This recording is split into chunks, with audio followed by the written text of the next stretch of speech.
اور ان کے عرفہ اور اعلیٰ مقام کو آزمایا چند واقعات کے ذریعے، فَأَتَمَّهُنَّ، آپ سب میں پورے اترے۔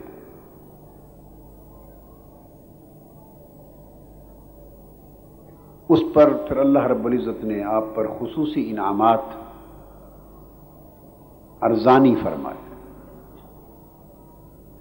ان میں سے ایک آزمائش یہ بھی تھی کہ حضرت ہاجرہ کو اور حضرت اسماعیل کو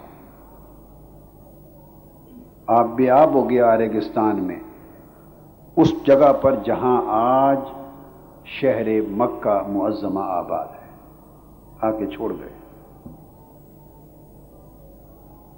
کعبۃ اللہ ابھی اس وقت اس کی دوسری تعمیر نہیں ہوئی تھی، پہلی تعمیر سیدنا آدم علیہ السلام کے زمانے میں ہوئی تھی، پھر نوح علیہ السلام کے طوفان کے وقت اس کعبہ کو اٹھا لیا گیا۔ اس کی بنیادیں زمین کے نیچے موجود تھیں، تو یہ مکان بیت اللہ تھا، یعنی جگہ تھی بیت اللہ کی۔ اس کو پھر سیدنا ابراہیم علیہ السلام اور سیدنا اسماعیل علیہ السلام نے اللہ کے امر سے مل کر دوبارہ تعمیر کیا۔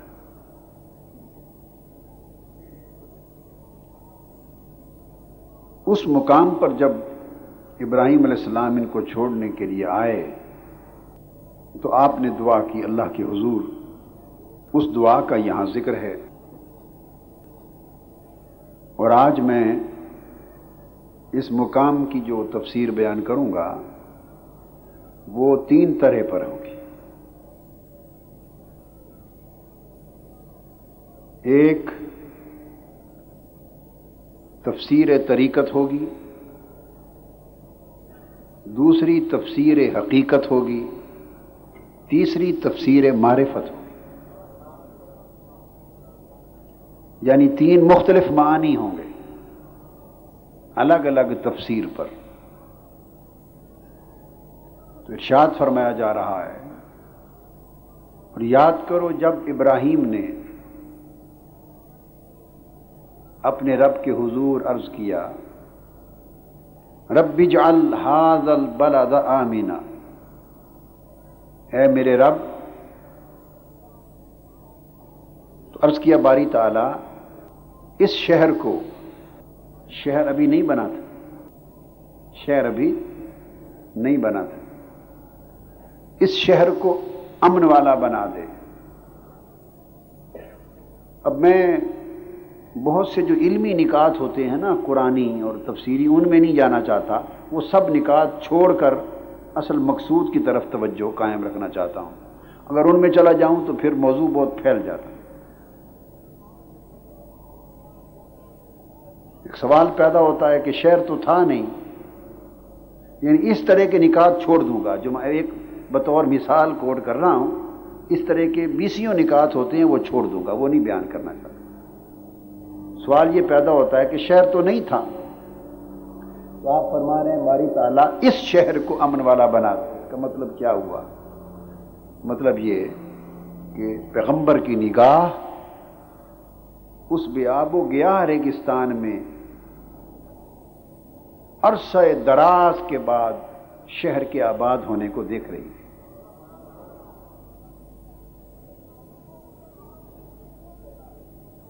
اور اس چشم تصور میں جس شہر کو دیکھ رہی تھی اس کی طرف اشارہ کر کے فرمایا باری تعالیٰ اس شہر کو جو یہاں آباد ہونا ہے امن والا بنا دے۔ خیر، اس قسم کے تفسیری معارف ہمارے آج کے موضوع سے خارج ہیں۔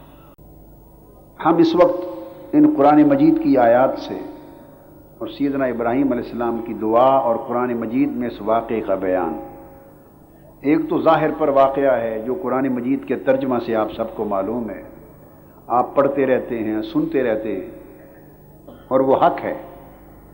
کچھ معارف ہیں جو اس قرآنی بیان سے طریقت کے مقام پر، کچھ حقیقت کے مقام پر، کچھ معرفت کے مقام پر اخذ ہوتے ہیں، حاصل ہوتے ہیں، تاکہ ان سے ہم اپنی روحانی تربیت اور روحانی ترقی اور روحانی کمال کا سبق حاصل کر سکیں۔ یہاں جب ہم اس باب میں اس جہت سے اس کی عرفانی تعبیر کرتے بطریق صوفیاء، بطریق عرفاء، بطریق اولیاء، عرفانی تعبیر کرتے ہیں، جس کو میں نے طریقت کی تعبیر کہا،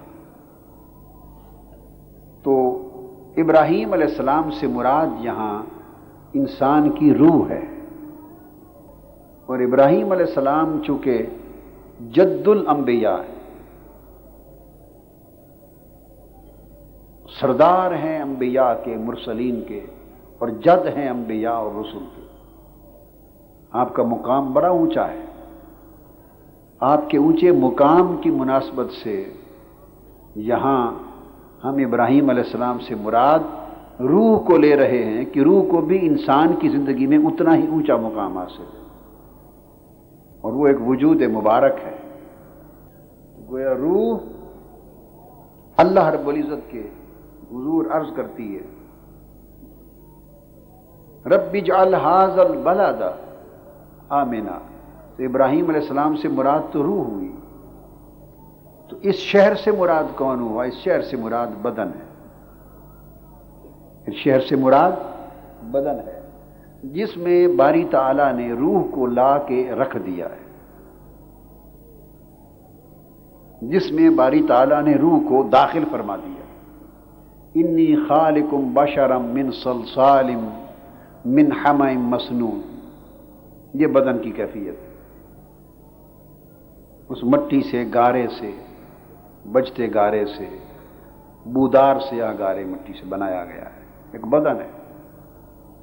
پھر جب اس بدن کے اندر میں اپنی روح پھونک دوں، فَإِذَا سَوَّيْتُهُ وَنَفَخْتُ فِيهِ مِن رُوحِي فَقَعُوا لَهُ سَاجِدِينَ، تو سجدے میں گر جانا۔ اس روح کو پتہ ہے۔ اب جو روح اور بدن کی ہم باتیں کرتے ہیں، اکثر و بیشتر کرتا ہوں، اس کی اہمیت کیا ہے؟ اتنی اہمیت تو ہے، آپ دیکھیں کہ مولانا روم نے اپنی مثنوی لکھی تو اس کی ابتدا اسی روح اور بدن کی باتوں سے کی، کیونکہ روح ایک رونا رو رہی ہے، ہم کان دھر کے سن بھی نہیں رہے، یہ وہی بات ہو رہی ہے۔ روح عرض کرتی ہے باری تعالیٰ اس شہر بدن میں اور اس شہر جسم میں جس نے تو نے مجھے رکھا ہے، ٹھکانہ دیا ہے، اب اس کو امن بھی عطا کر، اس کو، اس بدن کے شہر کو اور جسم کے شہر کو امن عطا فرما۔ امن کس چیز سے؟ روح عرض کرتی ہے آمینہ، اسے امن والا بنا، کس شے سے امن عطا کر؟ غلبہ نفس سے امن عطا فرما۔ اس روح کو پتہ ہے کہ اس بدن میں تو بہت کچھ آباد ہے، اس میں تو نفس ہے اور اس نفس کی صفتیں اور ان تمام صفتوں کے غلبے ہیں۔ نفس کی صفات ہیں، نفس امارہ کی صفات ہیں، پھر نفس لوامہ کی ہے، پھر نفس ملمہ کی ہے۔ اس نفس کی تو صفات ہیں، اس کے اندر تکبر کی صفت بھی ہے، تو تکبر کا بھی غلبہ ہوگا اس بدن میں۔ نفس میں حسد کی صفت ہے تو پھر حسد کا بھی بولیے غلبہ ہوگا، حسد کا بھی غلبہ ہوگا طبیعت پر، اور اس طبیعت کا اس بدن میں راج ہے۔ روح کا تو راج نہیں ہے، بدن کے شہر میں بولیے راج کس کا ہے، حکومت کس کی ہے؟ بولیے طبیعت کی۔ ہمارے بدن کے شہر میں راج، حکومت، سلطنت کس کی ہے؟ طبیعت کی۔ اور طبیعت پر راج کس کا ہے؟ نفس کا، بولیے نا، نفس کا۔ تو روح گھبرا گئی ہے، باری تعالیٰ تو نے مجھے اس شہر بدن میں رکھ تو دیا ہے، مگر اس بدن کے شہر میں تو نفس ہے، اور نفس کے تو بڑے ابواب ہیں صفتوں کے، تکبر کا غلبہ بھی ہے، حسد کا غلبہ بھی ہے، حرص اور لالچ کا غلبہ بھی ہے، رعونت کا غلبہ بھی ہے، حقد کا غلبہ بھی ہے، جھوٹ اور غیبت کا غلبہ بھی ہے، چغلی کا غلبہ بھی ہے، دنیا پرستی کا غلبہ بھی ہے، شہوت پرستی کا غلبہ بھی ہے، زر پرستی کا غلبہ بھی ہے، منافقت کا غلبہ بھی ہے، کدورت کا غلبہ بھی ہے۔ اس نفس کی تو بے شمار صفتیں ہیں، برائیاں ہیں، اور ہر برائی ایک دوسرے سے بڑھ کر انسانی طبیعت پہ غلبہ پائے ہوئے، غلبات نفس ہیں۔ روح عرض کرتی ہے باری تعالیٰ پھر مجھے اس شہر بدن میں جو رکھا ہے، تو پھر اس بدن کو، اس شہر کو نفس کے غلبات سے امن بھی عطا فرما، کیونکہ میں تو ان چیزوں کی شناسہ نہیں ہوں، میں تو اس وطن سے آئی ہوں جہاں تیرے انوار ہوتے تھے، تیری تجلیات ہوتی تھی، جہاں تیری طاعت ہوتی تھی، تیری عبادت ہوتی تھی، تیرا ذکر ہوتا تھا، تیرا فکر ہوتا تھا، تیری اعلیٰ کا فکر ہوتا تھا، نشانیوں کا، تیرے انوار و تجلیات کے سمندروں میں ہم نہاتے تھے، اور تیری قربت اور معرفت کے چشموں سے ہم پیتے تھے، اور تیرے لطف و عنایات کے کھانے کھاتے تھے، اور تیری کرم نوازیوں کے لباس پہنتے تھے۔ تو وہ بھی ایک شہر تھا، وہ تیرا شہر قربت تھا، شہر طاعت تھا، شہر عبادت تھا، شہر معرفت تھا۔ میں تو وہاں کی باسی ہوں، وہاں کی رہنے والی ہوں، وہیں پیدا ہوئی، وہیں جوان ہوئی، وہیں آنکھ کھولی۔ میں نے تو حسد، تکبر، غیبت، چغلی، جھوٹ، بے ایمانی، مکر، حرص، لالچ دیکھا ہی نہیں، میں نے تو دیکھا ہی نہیں۔ روح کہتی ہے میری تو سانس گھٹ رہی ہے اس شہر بدن میں جہاں غلبات نفس ہیں۔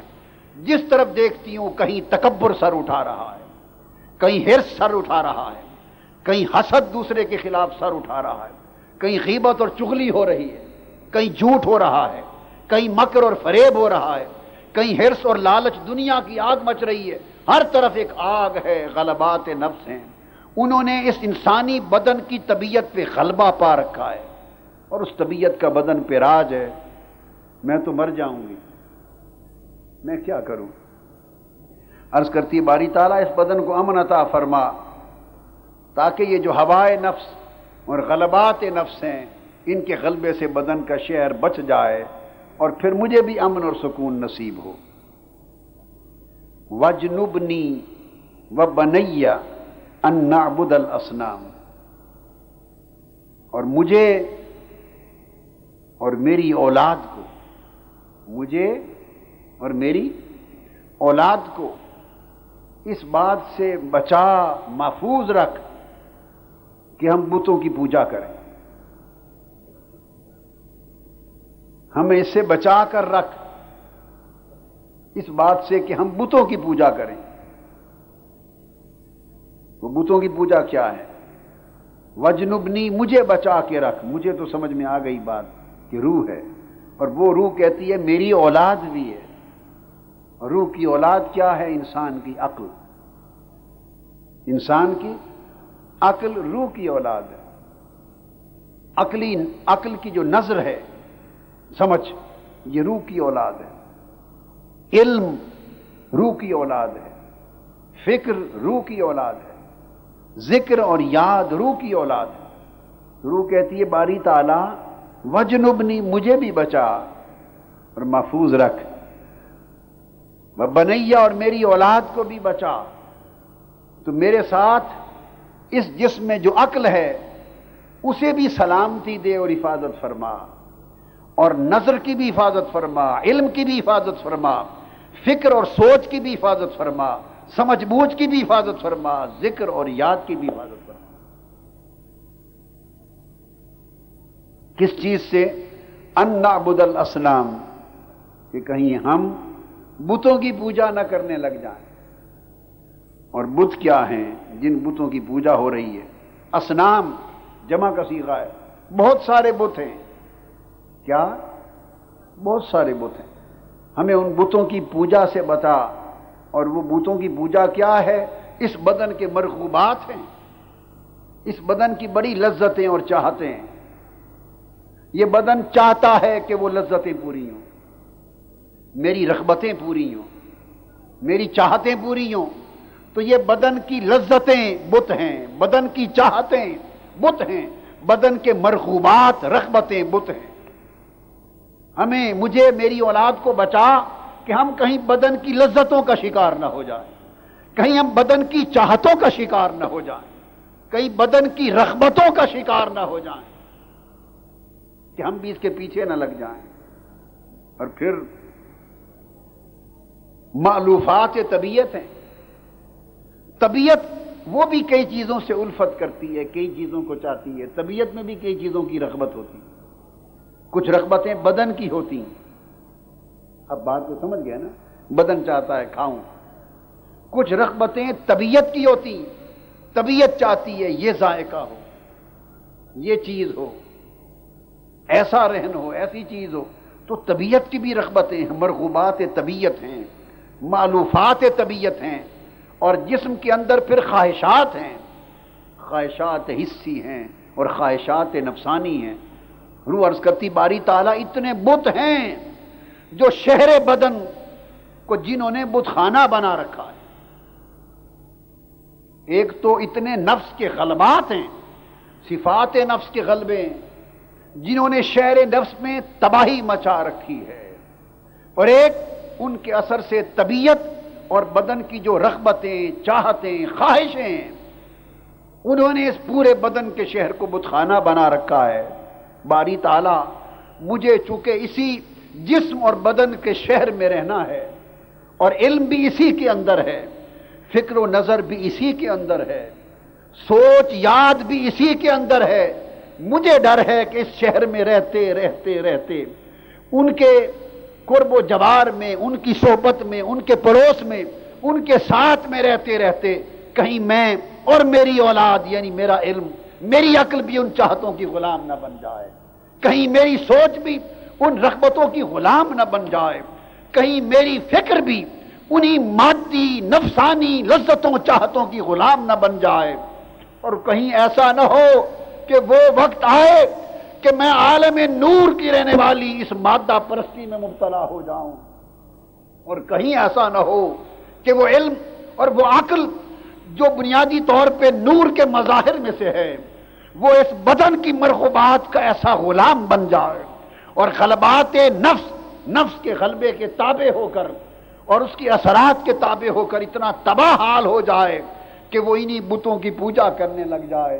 کہیں ایسا نہ ہو کہ علم بھی بتوں کی پوجا میں لگ جائے، فکر بھی بتوں کی پوجا میں نہ لگ جائے، اور یہ اس مادی دنیا کے مفاد سے اوپر روحانی دنیا کو تکنا ہی چھوڑ دے، اور عالم ناسوت سے نکل کر عالم ملکوت کے انوار کو چاہنا ہی چھوڑ دے، عالم جبروت کی کیفیتوں کو یاد کرنا ہی چھوڑ دے، اور عالم لاہوت کی فضاؤں اور ہواؤں کی یاد کو کہیں بھول نہ جائے۔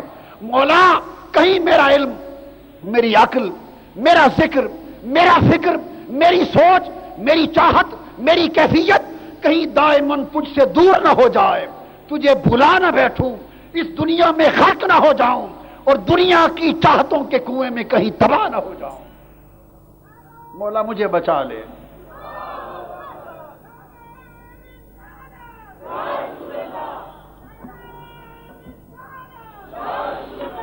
مولا مجھے بچا لے، میری اولاد کو بچا لے، اس جسم کے بدن، اس جسم کے شہر میں رکھا ہے تو ان آفتوں سے بچا لے۔ روح رو رہی ہے، اسی کو مولانا روم کہتے ہیں بشن از نے چوں حکایت می کنند وز جدائی ہا شکایت می کنند، کہ اس بانسری کو سنو، روح کی بانسری کو سنو، پوچھو کیوں رو رہی ہے، اس کا نالا، اس کا رونا، اس کا تڑپنا کیا ہے، کیا داستان سنا رہی ہے۔ اور جب عارف کان لگا کے روح کو سنتے ہیں تو انہیں آواز آتی ہے، روح کہتی ہے مولا کتنا اچھا وطن تھا، کتنا اچھا دیس تھا، جہاں تو خود اپنی زبان سے پوچھتا تھا لست بربکم، کیا میں تمہارا رب نہیں ہوں، اور ہم جواب دیتے تھے قالوا بلا مولا تو نہیں تو اور کون ہے؟ تیرا مکالمہ ہوتا تھا، تجھ سے مخاطبہ ہوتا تھا، تیری عبادت اور بندگی میں ہم صبح و شام رہتے تھے، تیری قربت کے دریاؤں میں رہتے تھے اور تیری معرفت کے سمندروں میں رہتے تھے۔ مولا تو نے اس وطن سے نکالا اور لا کے ہجر اور فراق دیا، پھر اس بدن کے شہر میں آباد کیا، یہاں سارے پردیسی ہیں، اپنے دیس کا کوئی آدمی نہیں ہے۔ روح نفس کو دیکھتی ہے تو نفس بھی پردیسی، نفس بھی روح چاہتی ہے، انسان چاہتا ہے نا کہ کوئی ہم وطن ملے، کوئی دیس والا ملے، کوئی میری باتوں کو سمجھنے والا ملے، کوئی دکھ سنے، کوئی سمجھے، تاکہ آپس میں ایکسچینج آف ویوز ہو جائے۔ وہ روح نفس سے بات کرتی ہے تو نفس بولی ہی اور بولتا ہے، اسے پتہ ہی نہیں وہ یار کی وادی کیا تھی، وہ اور چکروں میں ہے۔ طبیعت سے بات کرتی ہے روح تو طبیعت کی رغبت ہی نہیں ہے اس طرف، روح تڑپتی ہے، پریشان ہوتی، وہ کہتی باری تعالیٰ کہیں ایسا نہ ہو کہ اس شہر میں رہتے رہتے میں اور میری اولاد نفس کے بتوں کی پوجا میں نہ لگ جائیں۔ رب انہن اضللن کثیرا من الناس، باری تعالیٰ ان بتوں نے بہت سے لوگوں کو پہلے بھی گمراہ کر دیا ہے۔ بولو، ان بتوں نے گمراہ کر دیا ہے یا نہیں؟ جی، ان بتوں نے بہت سے لوگوں کو پہلے بھی گمراہ کر دیا۔ کیسے گمراہ کر دیا ہے؟ بعضوں نے ان بتوں سے تعلق بنا لیا اور اس کے تعلق نے ان کو خراب کر دیا، خالی تعلق نے خراب کر دیا۔ بعض ان رغبتوں کے اندر جذب ہو گئے، انجذاب تک جا پہنچے۔ کیا؟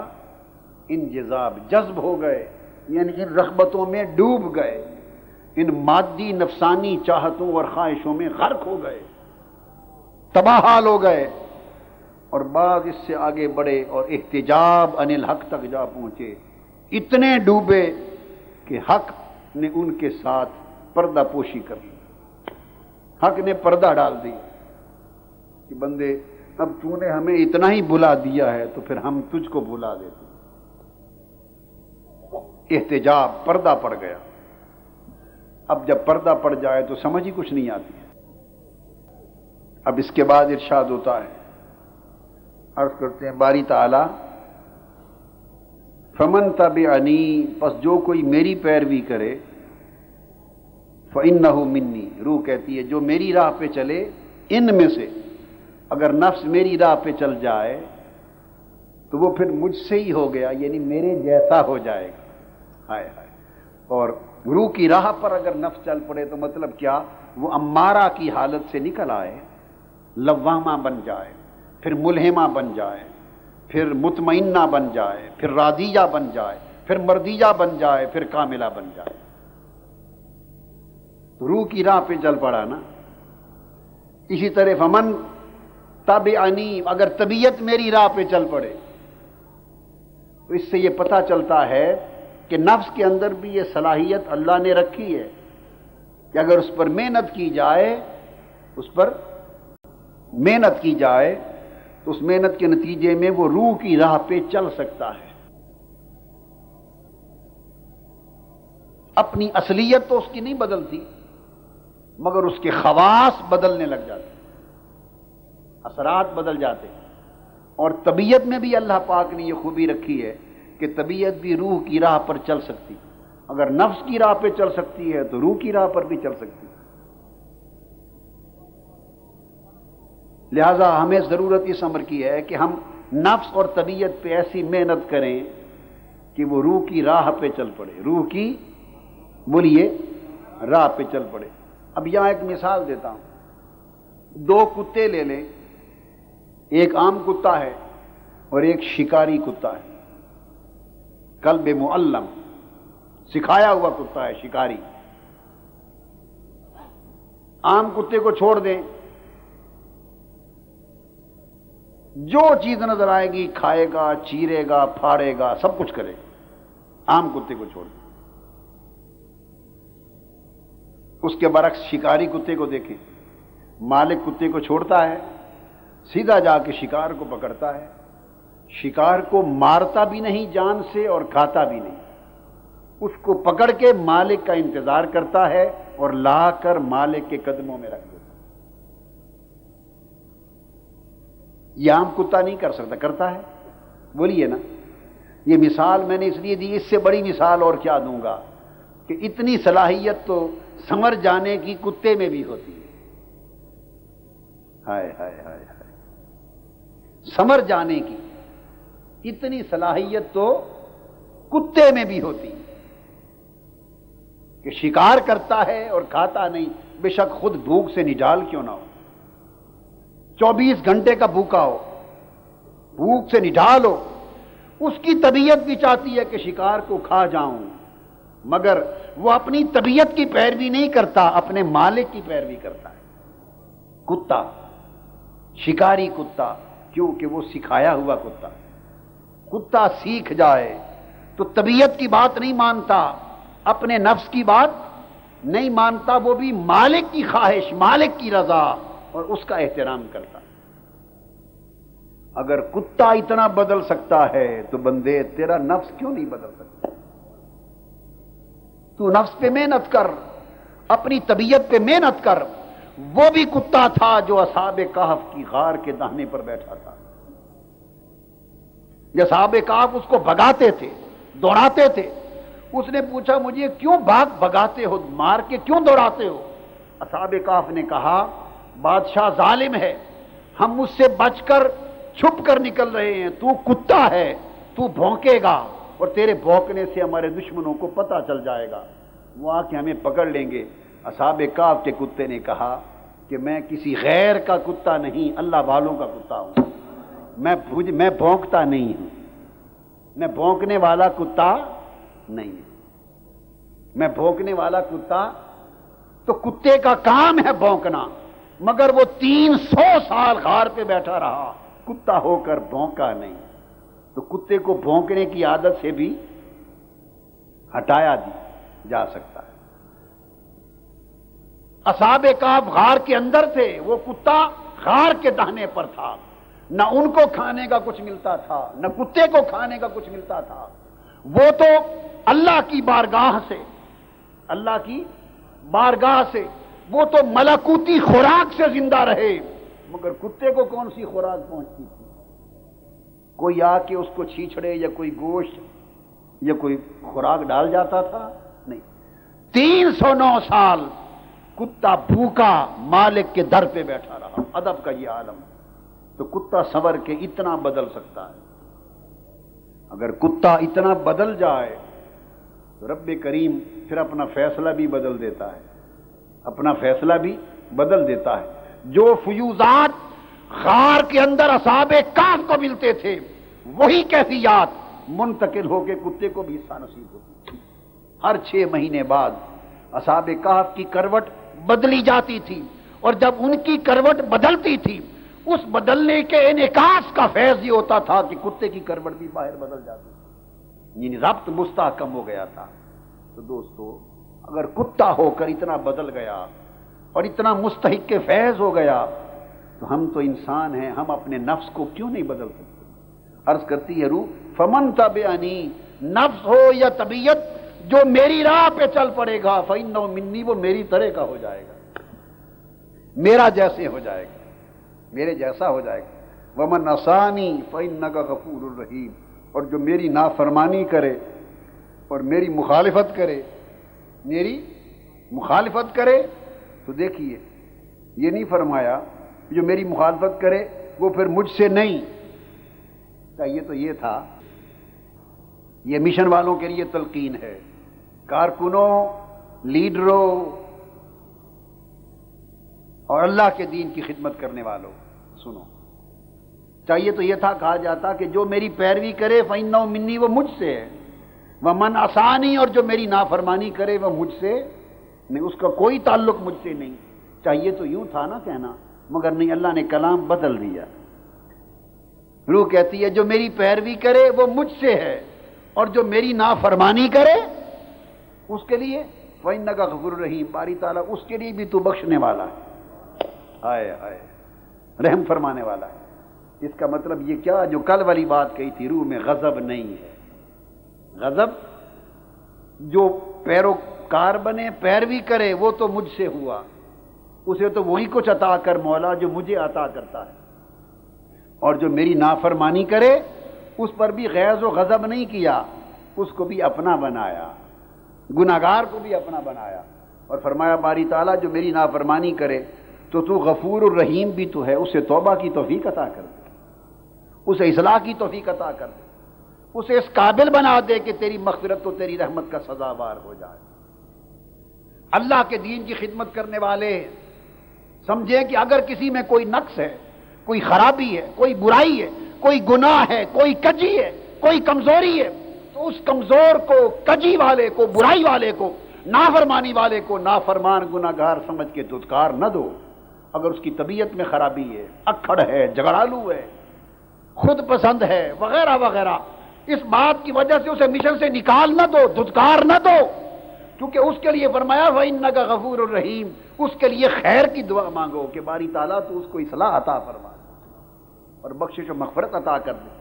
لہذا جو لوگ روح کی راہ پہ چلتے ہیں وہ نفرت نہیں کرتے، جو روح کی راہ پہ چلتے ہیں وہ نفرت، اور وہ مسلمان کیسے مسلمان ہوئے جو ایک دوسرے کے سینوں پر گولیاں چلاتے ہیں، قتل کرتے ہیں، بم چلاتے ہیں، ایک دوسرے کی جان لے دیں، تباہی مچاتے ہیں اور قتل و غارت گری کرتے ہیں، ان کا اسلام سے کوئی تعلق نہیں۔ اسلام کا شغف تو یہ ہے کہ جو نیک اور پیروکار ہوں وہ مجھ سے ہیں، اور جو گناہگار، نافرمان اور مخالفت کرنے والا ہو، فرمایا باری تعالیٰ تو ان کو بھی تو بخشنے والا ہے، ان کو اچھائی کی راہ عطا کر دے، توفیق دے دے۔ پھر عرض کرتے ہیں باری تعالیٰ ربنا انی اسکنت من ذریتی بواد غیر ذی زرع، اے ہمارے رب، اب یہاں پر انہوں نے حفاظت کے ساتھ اپنے علم کو، عقل کو، فکر کو، نظر کو، اولاد کو، روح نے اپنے ساتھ ملا لیا ہے دعا میں۔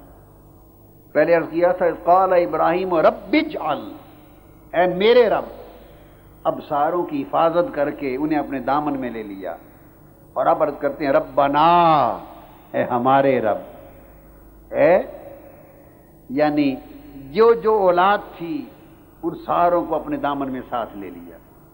انی اسکنت من ذریتی، باری تعالیٰ میں اپنی ذریت، اپنی اولاد کو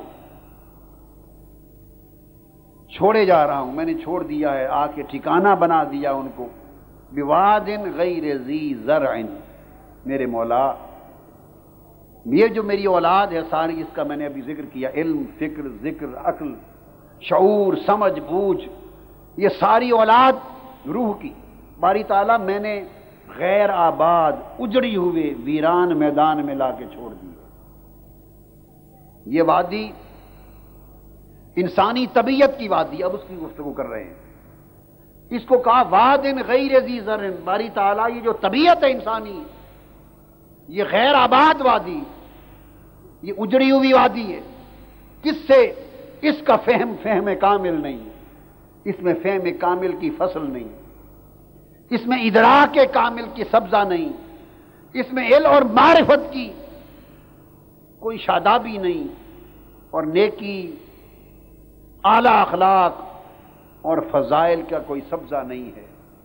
اس طبیعت انسانی کو اجڑا ہوا کہا کیونکہ اس کے اندر سوچ ہے مگر سوچ آسمانی نہیں ہے، مادی ہے۔ اس کے اندر فہم، سوجھ بوجھ ہے مگر وہ فہم اور سوجھ بوجھ آسمانی نہیں، زمینی ہے، روحانی نہیں، مادی۔ تو مادی سوچ کو اجڑی ہوئی وادی کہہ رہے ہیں۔ جس طبیعت کی سوچ روحانی نہ ہو، جس طبیعت کی سوچ آسمانی نہ ہو، جس طبیعت کی سوچ نورانی نہ ہو، اس طبیعت کو اجڑی ہوئی غیر آباد وادی کہہ رہے ہیں۔ فرمایا یہ سبزہ نہیں، یہ تو اجڑا ہوا ہے، بنجر ہے، یہ بنجر ہے۔ تو فرمایا میں اس بنجر زمین میں، بنجر وادی میں اپنی اولاد، اپنی تمام ذہنی، فکری، علمی قوا کو، صلاحیتوں کو چھوڑ رہا ہوں غیر آباد وادی میں۔ اور کہاں پر؟ مگر صرف ایک اطمینان ہے، عند بیتک المحرم، تیرے حرمت والے گھر کے نزدیک چھوڑے جا رہا ہوں۔ وادی ساری غیر آباد ہے، بنجر ہے، ویران ہے، اس میں کام کی کوئی فصل، کوئی شادابی، کوئی سبزہ نظر نہیں آتا، مگر تیرے گھر کے قریب چھوڑے جا رہا ہوں، اور اس حرمت والے گھر سے مراد قلب ہے، دل ہے۔ کیا ہے؟ دل ہے۔ اس دل کو فرمایا کہ دل باری تعالیٰ کعبے کی مانند ہے، دل تیرے گھر کی مانند ہے۔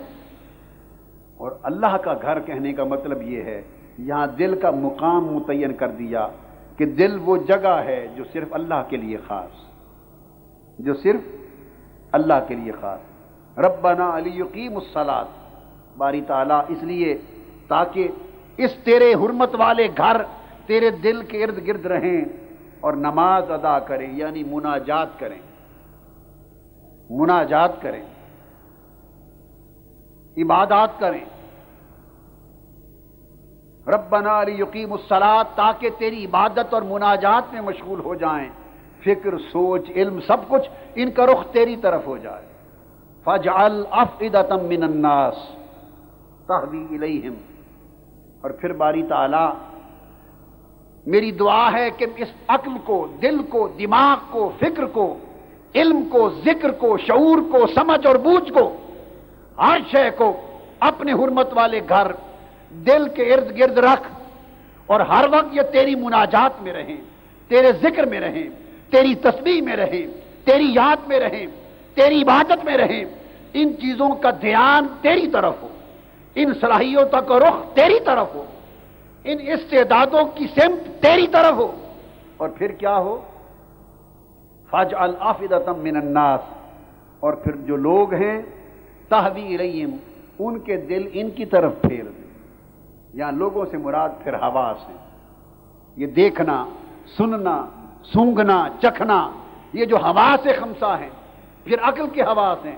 فرمایا مولا یہ جو ذہنی اور قلبی صلاحیتیں ہیں ان کا رخ اپنی طرف کر دے، اور جو حسی صلاحیتیں ہیں انسان کا سننا، چکھنا، زبان، ناک، کان، آنکھ، آنکھ، کان، زبان، ان ساری چیزوں کی صلاحیتیں مولا اس دل کی طرف کر دے، دل کو اپنی طرف کر دے، مولا دل کو اپنی طرف کر دے، دل کو اپنی طرف کر دے، اور حواس کو دل کی طرف کر دے، اور دل کو پھر روح کا بیڑا پیروکار کر دے مولا، اس طرح اس شہر بدن میں تاکہ سکون اور امن کے ساتھ زندگی گزر سکے۔ تہوی الیہم، یہ حواس کھینچے کھینچے دل اور ان قوائے ذہنی کی طرف، نیک قوا کی طرف آئیں، اور پھر باری تعالیٰ ان کو اعلیٰ ثمرات عطا کر۔ پھر ان کے رخ جب سیدھے ہو جاتے ہیں، جب سیدھے ہو جائیں گے تو ان کو پھل عطا کر، پھر اپنی طاعتوں کی لذت دے، وہ پھل بن جائے گا، ان کی خوراک بن جائے گی۔ اپنی ان کی عبادت میں لذت رکھ، وہ عبادت کی لذت ان کی خوراک بن جائے گی۔ مولا تیری مناجات کی لذت ان کی خوراک ہو جائے گی۔ مولا تیری معرفت کی لذت ان کی خوراک ہو جائے گی۔ اپنی معرفت کے پھل عطا کر، حقائق کے پھل عطا کر، تاکہ یہ تیری نعمتوں میں گم رہیں، اور تیری طاعتوں کی خوراک کھاتے رہیں، اور تیری عبادت کی لذت اور غذا کھاتے رہیں، اور تیری معرفت کی خوراک لے کر ہر وقت بارا تیرا شکر ادا کرتے رہیں۔ یہ تفسیر کا ایک رخ تھا، ایک رخ تھا۔ اب جو دوسری بات کہنا چاہتا ہوں یہ طریقت کی تفسیر تھی۔ اب حضرت شیخ ابن عطا، ان کی ایک تفسیر کا نقطہ دینا چاہتا ہوں۔ حضرت شیخ ابن عطا، انہوں نے ایک بڑی لطف کی بات اور ایمان افروز بات کی ہے۔ اب ذرا ایک سٹیپ اوپر چلے جائیں گے ہم، اب ہم بولیے تربیت کی بنیاد بن گئی، ذرا اوپر چلے جائیں گے۔ وہ فرماتے ہیں کہ حضرت ابراہیم علیہ السلام نے یہ کیوں فرمایا، وَجْنُبْنِي وَبَنِيَّ أَن نَعْبُدَ الْأَصْنَامَ، باری تعالیٰ مجھے اور میری اولاد کو بتوں کی پوجا سے بچا، کہ اللہ کا پیغمبر اس کی زندگی میں تو بتوں کی پوجا کا بولیے شائبہ ہی نہیں ہوتا، وہ تو پوجا نہیں کر سکتا بتوں کی، وہ شائبہ ہی گزر نہیں سکتا پیغمبر کی زندگی میں، اور ان کی اولاد بھی پیغمبر ہیں۔ ان کی زندگی میں بھی بت پرستی کا شائبہ نہ تھا. یہ کلمہ آپ کی زبان سے کیوں ادا ہوا؟ آپ نے ایک بڑی لطیف بات کہی اور وہ تفسیر حقیقت ہے اونچے درجے کی. فرماتے ہیں کہ ابراہیم علیہ السلام کو جب اللہ نے امر دیا، یہ کلمہ کیوں فرمایا ابراہیم علیہ السلام نے کہ باری تعالیٰ مجھے اور میری اولاد کو بتوں کی پوجا سے بچا، مجھے اور میری اولاد کو بتوں کی پوجا سے بچا. کیوں فرمایا؟ وہ فرماتے ہیں کہ اس کی وجہ یہ کہ اللہ پاک نے امر کیا ابراہیم علیہ السلام کو کہ ابراہیم یہ کعبہ تعمیر کر. تعمیر کعبہ کا حکم دیا اللہ پاک نے اور آپ کو تعمیر کعبہ کے لیے منتخب فرمایا، اور آپ کے لیے اللہ پاک نے اس کعبے کی بنیادوں کو ننگا کر دیا، کھول دیا اور امر عطا کیا، اور پتھر کو حکم ہوا کہ کعبے کی دیواروں کے ساتھ اٹھتا چلا جائے. اللہ نے توفیق دی، اللہ نے آپ کو چنا، اللہ نے آپ کو امر دیا، اللہ نے آپ کو حکم کیا، اور اللہ کی توفیق اور چننے سے آپ نے کعبہ کی تعمیر کی. فرماتے ہیں جب تعمیر کر چکے، دیواریں اٹھا لی تو عرض کیا وَإِذْ يَرْفَعُ إِبْرَاهِيمُ الْقَوَاعِدَ مِنَ الْبَيْتِ وَإِسْمَاعِيلُ، جب کعبے کی دیواریں اونچی کر رہے تھے، اٹھا رہے تھے حضرت ابراہیم اور اسماعیل، تو ابراہیم علیہ السلام نے عرض کیا ربنا تقبل منا انک انت السمیع العلیم. اب یہ مقام حقیقت کی تفسیر ہے. اس رخ کی طرف جا رہے ہیں کہ انسان کو روحانی بلندی کس طرح کس سفر سے نصیب ہوتی. عرض کیا باری تعالیٰ یہ جو کعبے کی تعمیر کی ہے میں نے، تیرا گھر تعمیر کیا، تیری نوکری کی، باری تعالیٰ ہم سے یہ نوکری قبول فرما لے، ہماری یہ مزدوری قبول فرما لے، اور تو بڑا سننے والا جاننے والا ہے. حضرت ابن عطا فرماتے ہیں جب ابراہیم علیہ السلام نے اللہ کے حضور عرض کیا باری تعالیٰ میری اس نوکری کو، ہماری نوکری مزدوری کو قبول فرما لے، تو اللہ پاک نے آپ کے دل پر وحی فرمائی. یہ قرآن مجید میں نہیں، یقیناً پرانی کتابوں میں ذکر ہوگا. حضرت ابن عطا نے بیان کیا اور یہ عرفاء کی روایت ہے کہ اللہ پاک نے آپ کے دل پر وحی کی، کلام کیا اور فرمایا اے ابراہیم تجھے یاد نہیں ہے، اب یہ محبوب بندوں کے ساتھ کلام ہو رہا ہے اور یہ کلام عام انسانوں کے ساتھ نہیں ہوتا. اللہ پاک مخاطب ہے، فرماتا ہے ابراہیم تجھے معلوم ہے کہ کعبے کی تعمیر کرنے کا حکم میں نے تجھے دیا تھا، تجھے معلوم ہے کہ اس تعمیر کعبہ کے عظیم کام کے لیے میں نے ہی تم کو منتخب فرمایا، اور تجھے معلوم ہے کہ یہ احسان میں نے ہی کیا تم پر اور توفیق دی کہ اس گھر کو تعمیر کرے اور تو اس کی دیواروں کو اٹھا لے، اور سارا کچھ میں نے کیا. اور ابراہیم یہ سارا کچھ تو میرے عطا کرنے سے کیا ہے، اور پھر تو اس مزدوری اور محنت کو اپنی شے تصور کر رہا ہے اور عرض کر رہا ہے باری تعالیٰ میری مزدوری کو قبول فرما لے، تیری کون سی مزدوری؟ ہائے ہائے ہائے. وہ جو کعبے کو تعمیر کرنا، یہ جو مزدوری تھی، محنت تھی، ابراہیم علیہ السلام نے عرض کیا باری تعالیٰ میری اس کوشش، یہ میری مزدوری کو قبول فرما لے. آپ نے اپنے فعل کی قبولیت کی دعا کی تھی اور اپنے فعل کو دیکھا تھا کہ یہ کعبہ میں نے تعمیر کیا، اس کعبے کی بنیادوں سے ہم نے اس کی دیواروں کو اٹھایا، چنائی کی اور اللہ کے گھر کی تعمیر مکمل کی، اور عرض کیا باری تعالیٰ یہ جو مزدوری کی ہے میں نے اسے قبول فرما. عام شخص جب یہ کہتا ہے تو اس کی دعا قبول ہوتی، اس لیے کہ عام شخص کا مقام اور مرتبہ یہ ہے، مگر ابراہیم علیہ السلام خلیل ہیں. ابراہیم علیہ السلام خلیل ہیں، خلیل دوست کہتے ہیں. یہ دوستی اور خلت کا مقام ہے. جب ابراہیم علیہ السلام نے اللہ کی اس دوستی کے مقام پر فائز ہو کر کیا باری تعالیٰ اس کعبے کو تعمیر کرنے کا میرا ہلکا کام، میری مزدوری، میری محنت قبول کر، تو دوستی کے اس مقام پر اللہ پاک نے اس کو فرمایا ابراہیم تو مقام خلت پہ فائز ہو کر مجھ سے عرض کرتا ہے کہ میری مزدوری قبول کر.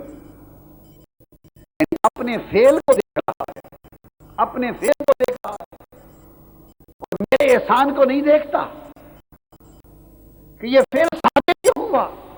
میں نے احسان فرمایا تو تجھے توفیق ہوئی، میں نے تمہیں چنا تو پھر تو کعبے کی تعمیر کے قابل ہوا، میں نے تجھے امر کیا تو پھر تو اس نیک کام کے لیے آگے بڑھا. یہ تیرا کعبہ تعمیر کرنا میرا ہی تو امر تھا. اس کعبے کی چنائی کرنا میرا ہی تو چناؤ تھا. اس کعبے کی تعمیر کی توفیق عطا کرنا میرا ہی تو احسان تھا. تو میرے ہی احسان کو قبول ہونے کی دعا کر رہا ہے, میری توفیق کے قبول ہونے کی دعا کر رہا ہے. ابراہیم, عام آدمی کا مقام یہ ہے کہ میں ہر شخص کو نیک کام کی توفیق دیتا ہوں, اور عام آدمی چونکہ اپنے فعل کو دیکھتا ہے اس لیے اپنے فعل کے قبول ہونے کی دعا کرتا ہے. مگر ابراہیم, تم عام انسانوں کے مقام سے نکل کر تجھے مقام خلت پر فائز کر دیا. میں نے تجھے اپنے خاص دوستی کے مقام پر فائز کر دیا, اور جب کوئی میرا دوست ہو جاتا ہے پھر وہ اپنے فعل کو نہیں دیکھتا, فاعل کو دیکھتا ہے.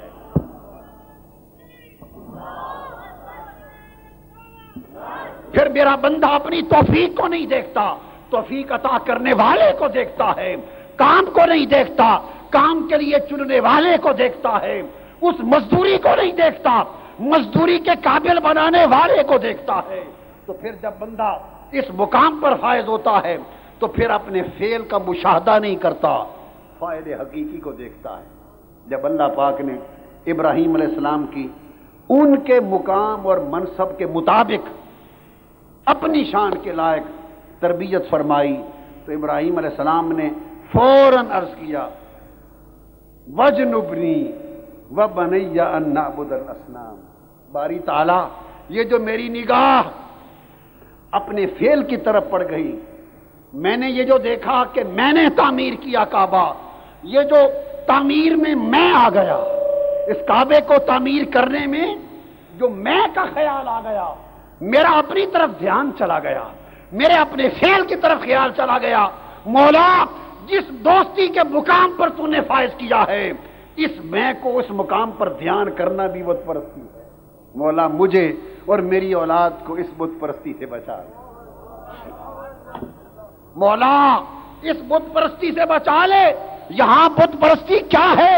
لوگوں سوچو, جب خدا سے تعلق قائم ہوتا ہے اور انسان اس وادی بدن میں رہ کر روح کی پیروی کر کے عالم ملکوت سے چلتا ہوا عالم جبروت میں, عالم لاہوت میں, عالم ہاہوت میں جاتا ہے تو بندہ اپنے آپ کو فنا کرتا چلا جاتا ہے, اپنی صفتیں رب کی طرف موڑتا چلا جاتا ہے, ہر شے کو بھولتا چلا جاتا ہے. ذاکر ہمہ ذکر و ذکر مذکور شبد, جب صرف مولا ہی مولا یاد رہتا ہے تو اس بندے کا مقام یہ ہے کہ پھر جو فعل کرتا ہے اسے اپنا فعل اپنا دکھائی نہیں دیتا, مولا کا کرم دکھائی دیتا ہے.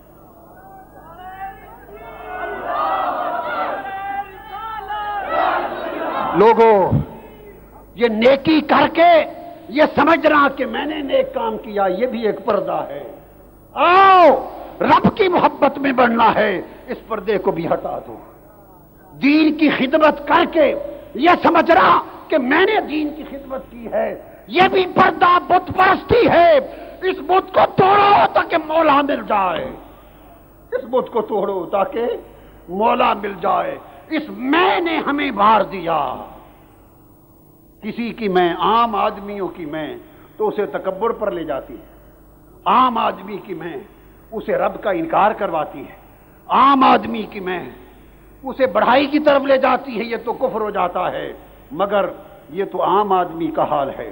وہ لوگ جو مقام قرب پر فائز ہوتے ہیں, جو مقام خلت پر فائز ہوتے ہیں, جو خدا کی دوستی اور محبت کی بارگاہ میں بٹھائے جاتے ہیں, ان کے ہاں میں کا مفہوم بدل جاتا ہے. وہ اگر اتنا دھیان کر لیں کہ میں نے نماز پڑھی, میں نے روزہ رکھا, میں نے حج کیا, میں نے دین کی خدمت کی, میں نے دین کی اقامت کی جد و جہد کی, میں نے رات دن دین کے لیے لگائے, میں نے رات دن اللہ کی مخلوق کے لیے لگائے, میں نے رات دن حضور کی امت اور اسلام کی عظمت اور حیا کے لیے لگائے. ارے جو کچھ کرتا پھرے, جہاں میں لگتی جائے گی مولا سے حجاب اور پردہ گرتا جائے گا. بندے, جو کچھ تو کرے اس میں نہ دیکھ, اس کو دیکھ جو تجھے اس کے قابل بنا رہا ہے. اپنے آپ کو نہ دیکھ, اس کو دیکھ جو تجھے توفیق عطا کر رہا ہے. وہ چاہتا تو کسی اور کو توفیق عطا کرتا. وہ چاہتا تو کسی اور کو توفیق عطا کرتا۔ تو فرماتے ہیں جب یہ سوال آیا تو اس موقع پر عرض کیا باری تعالیٰ پھر اگر میرا عرض کرنا کہ میری مزدوری قبول کر، مولا اگر یہ بھی اس دوستی کے مقام پر یہ خیال پسندیدہ نہیں تو مولا پھر مجھے اس سے بھی بچا لے، مجھے اس سے بھی بچا لے اور میری اولاد کو بھی بچا، یعنی ہمیں توحید کا وہ مقام عطا کر کہ ہم جو کچھ کریں اس میں اپنے آپ کو نہ دیکھیں، صرف تیری طرف دیکھیں۔ یہ تفسیر حقیقت تھی۔ اور پھر اس مقام پر آپ نے ارشاد فرمایا کہ باری تعالیٰ پھر یوں کر کہ یہ میں کو نکال دے، مجھے میں کے خیال سے، اپنے فعل کو تکنے سے، اپنے فعل کو دیکھنے سے مجھے بچا لے اور اپنی طرف ایسا مشغول کر کہ سوائے تیرے کسی کا فعل نظر ہی نہ آئے، اپنے ساتھ ایسا مشغول کر دے، اپنے اندر ایسا مصروف کر دے اور اپنی یاد میں ایسا مشغول کر دے اور اپنی معرفت میں ایسا کامل کر دے اور اپنی مشاہدے میں ایسا کامل کر دے کہ اس میں پھر کوئی میں والی بات نہ رہے۔ تو جب اس مقام پر کوئی کسی کو لے جاتا ہے تو اللہ پاک اس کی تربیت پھر اس کے مقام کے مطابق کرتا ہے۔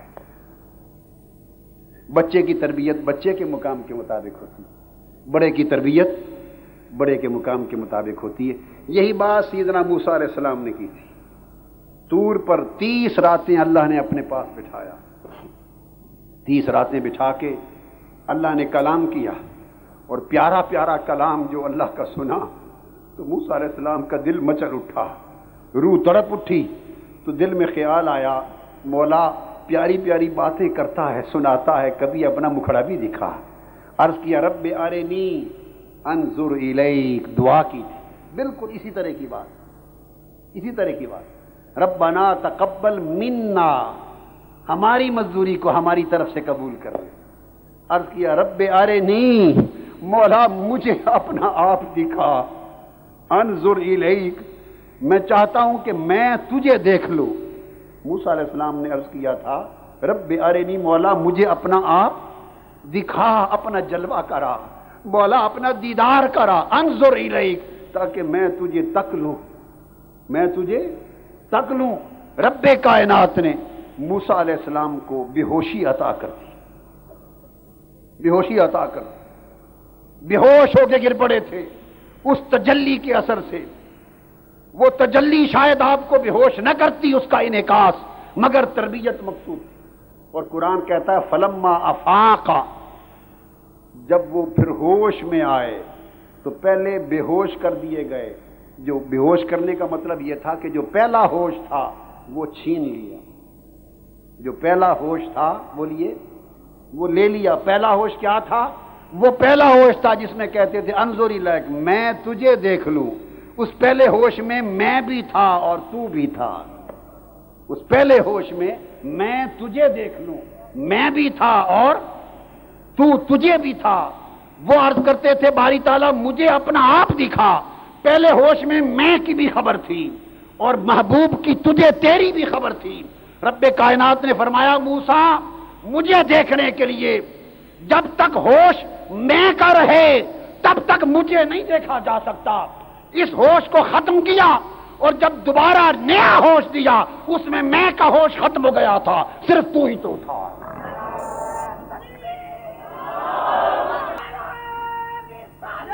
فلما افاق قال انی تبت الیک، جب افاقہ ہوا، جب پھر ہوش میں آئے تو عرض کیا باری تعالیٰ میں توبہ کرتا ہوں، تبت الیک۔ باری تعالیٰ ابراہیم علیہ السلام نے عرض کیا وجنبنی وبنی ان نعبد الاصنام، مولا میں بچا لے۔ موسیٰ علیہ السلام ہوش میں آئے، عرض کیا تبت الیک، باری تعالیٰ توبہ کرتا ہوں۔ کس شے سے؟ کہ تیرے حضور ہو کر میں نے میں کو پہچان لیا، یہ جو میں کا خیال تھا اس سے توبہ کرتا ہوں، اب تو ہی تو ہے۔ اب جب انسان فنائیت تامہ میں جاتا ہے اور اپنے ہونے کا احساس مٹا دیتا ہے، اپنے ہونے کا احساس مٹا دیتا ہے، اور مشاہدہ حق میں اس طرح غرق اور فنا ہوتا ہے کہ پھر صرف اسی کا ہوش باقی رہتا ہے، اسی کی خبر باقی رہتی ہے، تو پھر حجابات اٹھا دیے جاتے اور مشاہدہ ذات سے نوازا جاتا اور فرمایا ربنا انی اسکنت من ذریتی بواد غیر ذی زرع، باری تعالیٰ میں نے اپنی ذریت کو اس وادی میں چھوڑ دیا، اور ایسا چھوڑ دیا کہ اس وادی غیر ذی زرع کا معنی یہ ہے کہ اب نہ ان کا مجھ سے تعلق رہا، روح کہتی ہے، نہ ان کا مجھ سے تعلق رہا، نہ کسی اور سے تعلق رہا، ان دا بیتک المحرم، مولا تیرے ساتھ چھوڑ دیے اور تیرے سوا ان کے سارے تعلق کاٹ دیے۔ اب مولا ان کی جہت اپنی طرف کر لے اور ساری مخلوق کی جہت ان کی طرف کر دے۔ تو مطلب یہ کہ جو لوگ ہر سمت سے اپنے تعلق کو کاٹ کر توڑ کر اللہ کی طرف اپنے تعلق کو جوڑ دیتے ہیں، تو جو لوگ ہر طرف سے منہ موڑ کر اللہ کی طرف منہ کر لیتے ہیں، تو اللہ ان کی توجہ کو جب قبول کرتا ہے تو علامت یہ ہے کہ ساری مخلوق کی توجہ ان کی طرف ہو جاتی ہے، بندے کی طرف توجہ اللہ کی طرف ہو جاتی ہے اور مخلوق کی توجہ اس بندے کی طرف ہو جاتی ہے، یہ ایک سلسلہ قائم ہو جاتا ہے۔ یہ تفسیر حقیقت ہے، اور امام جعفر صادق رضی اللہ تعالیٰ عنہ نے بھی اس مقام پہ ایک تفسیر کی، سیدنا امام جعفر صادق نے، اور وہ تفسیر معرفت ہے۔ تفسیر حقیقت میں تو اپنے فعل کو دیکھا تھا سیدنا ابراہیم علیہ السلام نے، اس پر عرض کیا باری تعالیٰ مجھے اور میری اولاد کو اس اپنے فعل کو دیکھنے سے محفوظ فرما لے۔ اور سیدنا امام جعفر صادق رضی اللہ تعالیٰ عنہ فرماتے ہیں کہ وجنبنی وبنی ان نعبد الاصنام، کیوں فرمایا؟ کیوں فرمایا؟ مجھے بچا لے اور میری اولاد کو کہ ہم بتوں کی پوجا کریں۔ امام جعفر صادق اور اونچا چلے گئے، چونکہ امام ہیں اونچا چلے گئے، اور فرماتے ہیں وہ یہ کہ ابراہیم علیہ السلام عرض کرتے ہیں باری تعالیٰ تو نے مجھے، وہ تو تھا نا کہ اب دعا کی باری تعالیٰ مجھے اس بات سے بچا لے کہ میں اپنے فعل کو دیکھوں، اپنے عمل کو دیکھوں۔ اور امام جعفر صادق فرماتے ہیں نہیں، ابراہیم اس سے بھی اونچے ہو گئے تھے، اس سے بھی اونچے ہو گئے تھے۔ انہوں نے وجنبنی و بنیہ میں اور بات کہی، عرض کیا باری تعالیٰ مجھے تو نے مقام خلت عطا کیا، اپنی دوستی کا مقام عطا کیا۔ وجنبنی و بنیہ ان نعبد الاصنام، مولا اب مجھے ایسا کر دے اور بچا لے، اور اتنا ہر چیز سے بچا کہ یہ جو مجھے تو نے اپنی دوستی کا مقام کیا ہے میں یہ بھی دیکھ نہ سکوں، مقام خلت بھی نہ دیکھوں، میں اپنے مقام کا مشاہدہ بھی نہ کروں، تاکہ میرا دھیان اس امر کی طرف بھی نہ جائے کہ تیرا دوست، تیری دوستی سے نوازا گیا ہوں، تیرے انعام سے نوازا گیا ہوں، تیری قربت سے نوازا گیا ہوں، اور تیری بارگاہ کی قربت اور بڑی اونچے مقام سے نوازا گیا ہوں۔ مولا تو نے جو دوستی عطا کی ہے یہ بھی تیرا کرم ہے، مجھے ایسا کر دے کہ وہ بھی میں اپنی دوستی کے مقام کو نہ دیکھوں، اس میں بھی تجھی کو دیکھتا رہا۔ وبنیہ، اور میری اولاد کو، فرمایا مجھے تو نے خلت کا مقام عطا کیا، اور میری اولاد اسماعیل کو اور اسحاق کو، اور پھر میری اولاد یوسف کو، اور اعلیٰ حاضر قیاس میری اولاد کو تو نے مقام نبوت عطا کیا۔ مولا مجھے اور میری اولاد کو ایسا کر دے کہ ہم میں سے جو دوستی کے مقام پر فائز ہو وہ اپنی دوستی کا مشاہدہ، مقام دوستی کا مشاہدہ نہ کرے، جو محبوبیت کے مقام پر فائز ہو وہ مقام محبوبیت کا مشاہدہ نہ کرے، جو نبوت کے مقام پر فائز ہو وہ اپنے مقام نبوت کے مشاہدہ میں گم نہ ہو، جو رسالت کے مقام پر فائز ہو وہ اپنے مقام رسالت کے مشاہدے میں گم نہ ہو۔ مولا تو جسے جس مقام پر فائز کرے وہ اس مقام کے مشاہدے پر فائز نہ ہو بلکہ صرف تیرے مشاہدے میں گم رہے، تیرے مشاہدے میں گم رہے۔ جب اپنا مقام دیکھے گا تو پھر اس کے حقوق بھی خیال میں آئیں گے، اس کے حقوق بھی خیال میں آئیں گے۔ تو ابراہیم علیہ السلام کی یہ دعا قبولی، باری تعالیٰ ہمیں اپنے مقام کے مشاہدے میں مشغول نہ کر بلکہ صرف اپنے مشاہدے میں مشغول کر۔ اور پھر عرض کیا وبنیہ، میری اولاد کو، میری اولاد کو، اور حضور سیدنا ابراہیم علیہ السلام کی اولاد میں پھر سب سے اونچی اولاد محمد مصطفیٰ کی ذات پاک صلی اللہ علیہ وسلم۔ وہ جو دعا کر دی تھی وہ دعا پھر یہاں تک پہنچی کہ باری تعالیٰ مجھے اپنے مقام خلت کے مشاہدے میں مشغول نہ کر۔ اور اولیاء کہتے ہیں کہ ابراہیم علیہ السلام کو خلت کا مقام تھا، یہ دوستی میں ظاہر معنی ہے، اور تاجدار کائنات حضور سیدنا محمد مصطفیٰ صلی اللہ علیہ وآلہ وسلم کو کے لیے محبت کا مقام تھا، محبوبیت کا مقام تھا۔ ابراہیم علیہ السلام خلیل تھے، حضور علیہ السلام حبیب تھے، آقا علیہ السلام حبیب تھے۔ وہ کہتے ہیں مولا میں خلیل ہوں مگر اپنے خلیل ہونے کو نہ دیکھوں، تجھے دیکھوں، اور میری اولاد میں جب محمد مصطفیٰ آئیں تو وہ تیرے حبیب ہوں اور وہ اپنے حبیب ہونے کو نہ دیکھیں۔ جب آقا علیہ السلام آئے وہ حبیب کے مقام پر آئے، خلیل تو نیچے مقام تھا، خدا کی دوستی کا مقام تھا، وہ اللہ کی دوستی کا مقام تھا، حبیب خدا کے محبوب کا مقام تھا۔ دوست سے محبوب کا مقام اور بلند تھا، اور پھر اتنا بلند تھا کہ وہاں تو رب کائنات کی بارگاہ میں جا کر دوست التجا کرتے ہیں قبولیت کی، اور دوست التجا کرتے ہیں دیدار کی، اور جو حبیب ہے محبوبیت کے مقام پر فائز ہے وہ ام ہانی کے گھر بستر پر سوتا ہے، اور اس کے ساتھ ملاقات کے لیے جبرائیل کو بھیج کر بلایا جاتا ہے۔ موسیٰ طور پہ آ کر ملاقات کی التجا کرتے ہیں، اور مصطفیٰ سوئے ہوئے ہیں، جبرائیل کو بھیج کر ملاقات کے لیے بلایا جاتا ہے۔ دوست اور پیغمبر طور پر جا کر دیدار کی التجا کرتے ہیں اور بے ہوش ہوتے ہیں، اور محبوب مقام کعبہ قوسین پر بلا کر ما زاغ البصر وما طغی، پردے اٹھا دیے جاتے ہیں، نگاہیں جگالے یار کرتی ہیں، بے ہوشی تو درکنار، آنکھ بھٹکنے بھی نہیں پاتی۔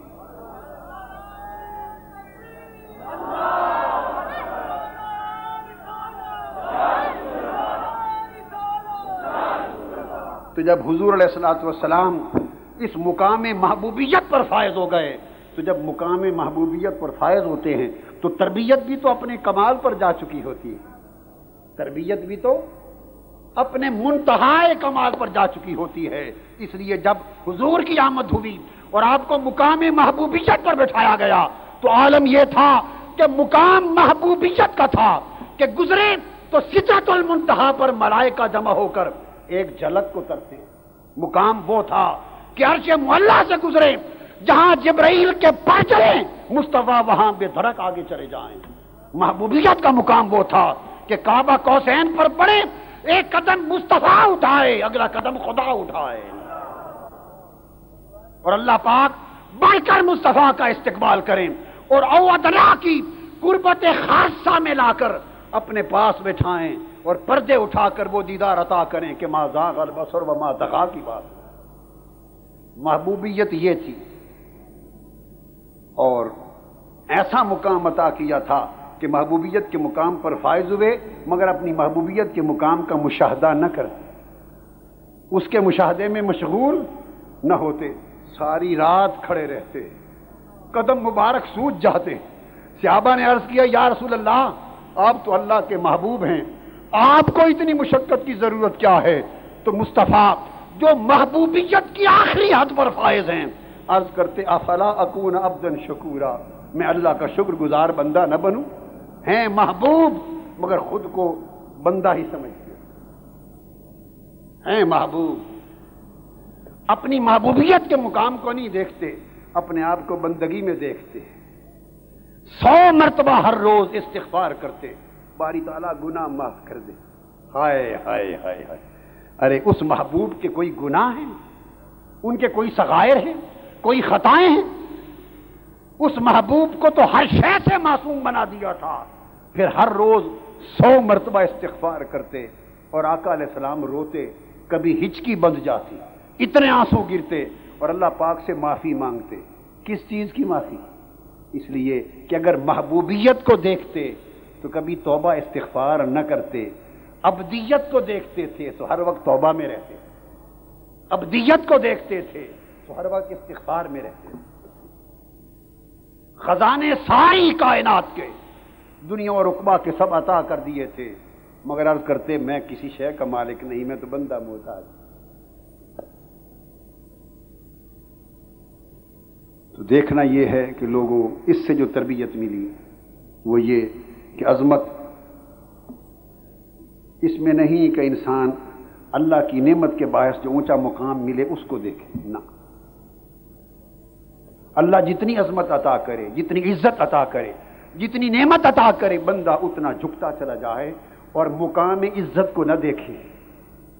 اگر دیکھے گا تو اترائے گا۔ اب آخری کلمات ختم کرتے ہوئے آپ کی نصیحت کے لیے، اللہ نے کسی کو عزت عطا کی، دنیا میں لوگ اس کے عقیدت مند بنے، عزت ہوتی ہے، پھر اس کی فیملی کو عزت ملی، بیوی بچوں کو ملی، خاندان کو ملی، رفقا کو ملی، متعلقین کو ملی، دوست احباب کو ملی، اللہ کی نعمتیں ہوئیں، عزتیں ہوئیں، مگر اگر آپ اللہ کی اس نعمت اور عزت کو تکتے رہیں تو گمان غالب ہے، چونکہ ایمان اتنا مضبوط نہیں، روح کی طاقت اتنی نہیں، غالب گمان یہ ہے کہ اس مقام کو دیکھ کر اس کے حقوق کا خیال آئے گا اور خیال گزرے گا کہ مجھ پر اللہ کا اتنا کرم، میرا یہ مقام، میری یہ عزت، اور نتیجتاً طبیعت میں رعونت آئے گی، میں پیدا ہو جائے گی، میں بڑی ہوتی چلی جائے گی۔ اس لیے نصیحت یہ ہے کہ اللہ جتنی نعمتیں کرتا چلا جائے اس کا شکر ادا کرو، مگر نگاہ میں اس اونچے مقام کو نہ دیکھو، ایاز کی طرح دروازہ کھول کر پرانے پھٹے ہوئے کپڑے دیکھو۔ ایاز محمود غزنوی کا وزیر بن گیا تھا، وزیر اعظم ہو گیا تھا، گورنر ہو گیا تھا، اور محمود غزنوی کے دربار میں سب سے اعلیٰ منزلت ایاز کو مل گئی تھی، اور محبوب غزنوی کا محبوب بن گیا تھا، ایاز محبوب بن گیا تھا، مقام اتنا بلند تھا۔ ہر روز ایاز اپنے کمرے میں رات کو جاتا، دروازہ بند کر لیتا، آدھا گھنٹہ دیر تک بند رہتا، لوگ دیکھتے، لوگوں کو شک پڑ گیا کہ ایاز روزانہ کیا کرتا ہے، کوئی خزانہ چھپا کے رکھا ہوا ہے۔ ایک روز محمود غزنوی کو کہا، اس نے کہا ابھی چیک کر لو، اندر آ گئے، دروازہ کھولا، کیا دیکھتے ہو؟ ایک پرانا سا صندوق پڑا تھا۔ ایاز نے کہا ہر روز آ کر اس صندوق کو کھول کے دیکھتا ہوں، اس میں کیا ہے؟ جو کھولا تو پھٹے ہوئے کپڑے پڑے تھے اور پھٹے ہوئے جوتے پڑے، پرانے کپڑے۔ اس نے کہا یہ کیا ہے، کیا دیکھتے ہو؟ اس نے کہا جب میں اس دربار میں آیا تھا تو میرا حال یہ تھا، میرا حال یہ تھا، یہ لباس تھا، یہ جوتے تھے، اس حال میں میں آیا تھا، سو جو میں تھا وہ تو یہ تھا۔ ہائے ہائے ہائے، جو میں تھا وہ تو یہ تھا، اور جو کچھ اب ہوں وہ میں نہیں، وہ ہے۔ ہائے، کوئی سمجھ نہیں آئی آپ کو؟ نہیں سمجھ آئی؟ جو میں تھا وہ یہ تھا جو صندوق میں بند ہے، اور جو کچھ اب تمہیں نظر آ رہا ہوں وہ میں نہیں، وہ ہے۔ وہ محمود غزنوی کی کرم نوازیاں ہیں۔ اس لیے ہر روز جب کرم نوازی ہوتی ہے میرے بادشاہ کی تو میں آ کے اپنی اصلیت کو دیکھتا ہوں کہ کہیں گھمنڈ میرا آ جاؤں۔ بندے سوچ کہ تو کیا ہے، کبھی سوچا وہ تیرے باپ نے ایک پلید پانی کا ایک قطرہ گرایا تھا تیری ماں کے پیٹ میں، رحم میں ایک نجس قطرہ گرایا تھا، اس نجس قطرے سے تیرا وجود بنا۔ سو بندے جو تو ہے وہ تو نجس قطرہ ہے۔ ہائے ہائے، بندے جو میں ہوں وہ تو ایک نجس قطرہ ہے۔ اب جو کچھ اب ہے وہ میں نہیں، وہ ہے، وہ اس نے بنا دیا۔ یہ اس کا کرم ہے کہ نجس قطرہ سے تجھے انسان اشرف المخلوقات بنا دیا، تمہیں حسن دے دیا، جمال دے دیا، جسامت دے دی، صحت دے دی، سلامتی دے دی، تندرستی دی، علم دی، عقل دی، پھر دنیا میں عزت دی، اور بڑھا کے تجھے کیا سے کیا کر دیا۔ اگر کیا سے کیا ہو جانے کے بعد بندے تو سمجھے کہ تو یہ ہے تو یہ تیرا مغالطہ ہے، تو یہ نہیں۔ یہ جو کچھ تیری شانیں، تیری عظمتیں، تیری عزتیں اور دنیا میں تیری تعریفیں جو کچھ ہو رہی ہیں یہ تو نہیں، یہ تو وہ الحمدللہ ہے رب العالمین، سب تعریفیں اللہ کی۔ یہ تو وہ ہے، یہ تو وہ ہے، یہ تو وہ ہے، یہ اس کا کرم ہے کہ تیرے اندر جھلک رہا ہے، یہ اس کی عطا کی ہوئی عزت ہے کہ تیرے اندر جھلک رہی ہے، یہ اس کا عطا کردہ حسن و جمال ہے کہ تیرے اندر جھلک رہا ہے، یہ اس کی عطا کردہ عقل اور فہم اور علم ہے کہ تیرے اندر جھلک رہا ہے۔ بندے جس پر تو اترا رہا ہے یہ تو نہیں، یہ وہ ہے، یہ تو اس کا دیا ہے۔ اور رہ گیا تو پوچھنا چاہے کہ میں کیا ہوں، تو جا اس اندھیری رات میں باپ کے پلید قطرے کو دیکھ، تو وہ قطرہ، تیری ابتدا وہ ہے، تیری ابتدا وہ ہے۔ اور اگر ابھی بھی سمجھ نہیں آتی، تو یہ کہتا ہے کہ وہ قطرہ گزر گیا، اب میں وہ نہیں، اب یہ ہوں، تو چل 4 دن انتظار کر، تیری موت آنے کو ہے۔ تجھے اس مٹی میں رکھ دیا جائے گا اور کیڑے کھا جائیں گے اور خاک میں خاک ہو جائے گا، اور مٹی کی قبر میں مرا مٹی کی طرح تجھے سب کوئی چھوڑ کے گھر لوٹ آئے گا، تمہیں خبر ہوگی کہ تو کیا ہے۔ اے بندے، جس بندے کی ابتدا ایک پلید قطرے سے ہو اور جس بندے کی انتہا جسمانی مادی زندگی کی قبر کے کیڑوں پر ہو، قبر کے کیڑوں اور مٹی پر ہو، ارے بندے تو اتراتا کس شے پر ہے؟ اب درمیان میں جو کچھ ہے یہ تو وہ ہے، یہ اس کا کرم ہے۔ لہذا لوگوں، ہر وقت اللہ کے کرم کو دیکھا کرو، فخر نہ کیا کرو۔ میں بات ختم کر رہا ہوں، تکبر نہ کیا کرو، لوگوں اترایا نہ کرو، گھمنڈ نہ کیا کرو، اپنی حقیقت کو پہچانو۔ بندہ کچھ نہیں ہے، بندہ کچھ نہیں ہے، اور بیماری اس لیے آتی ہے کہ بندے کی فرعونیت کا علاج ہو جائے۔ وہ بے بس ہو تو رب کہے بندہ بتا اب کچھ ہے تو کر۔ اپنی بندگی کو پہچانو لوگوں، ہم گھمنڈ اور اترانے میں پھنس گئے، تباہ ہو گئے، وقت گزرتا جا رہا ہے، بلاوا آنے کو ہے۔ کیا خبر اچانک بلاوا آئے اور آپ کو ہمیں بلا کے وہ لے جائیں، پھر فرصت درست ہونے کی نہیں رہے گی، پھر اصلاح کی فرصت نہیں رہے گی۔ اس وقت کو غنیمت جانو، اس وقت کو غنیمت جانو۔ جو دم حاصل ہے یہ خدا کا کرم ہے، اس کو غنیمت جانو۔ لوگوں سمجھ جاؤ، اصلاح کر لو، مولا کی بندگی میں آ جاؤ، مولا کی غلامی میں آ جاؤ۔ گمنڈ کے بت کو پاش پاش کر دو، تکبر کے بت کو پاش پاش کر دو، میں کو مٹا دو، صرف اسی کو جانو، میں کو مٹا دو، صرف اسی کو جانو۔ نہ تھا کچھ تو خدا تھا، کچھ نہ ہوتا تو خدا ہوتا، ڈبویا مجھ کو ہونے دے، نہ ہوتا میں تو۔